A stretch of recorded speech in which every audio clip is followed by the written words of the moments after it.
plus 4. Matematika 1, izdavač Školska knjiga. 44. zadatak u zadacima za ponavljanje. Ako je 10a plus 15b jednako 15, koliko je 6a plus 9b? U ovom izrazu 10a plus 15b jednako 15, izraz ćemo najprije podijeliti s 5, da dobijemo nešto jednostavnije. Znači ja sam 10a stavila odmah na lijevu stranu, kao nepoznanicu, a 15 minus 15b sam ostavila na desnu.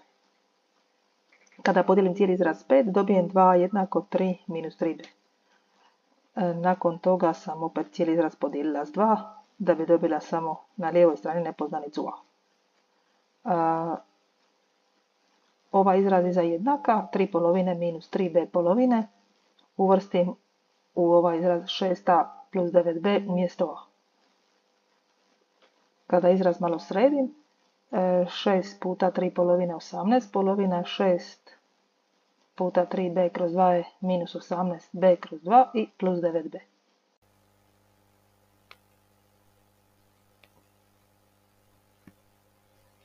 Pa imamo 9 minus 9b plus 9b, ovdje mi se potkrala greška, jednako je 9,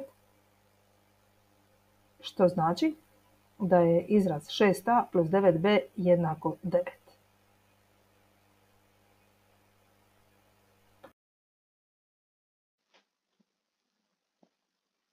Zadatak iz knjige Matematika 1, izdavač Školska knjiga.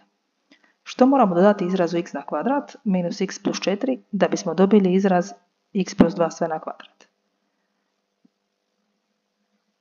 Najprije je potrebno korištenjem formule za kvadrat zbroja izračunati koliko je to x plus 2 sve na kvadrat.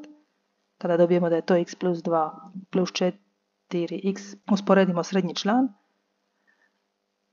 i postavimo jednadžbu.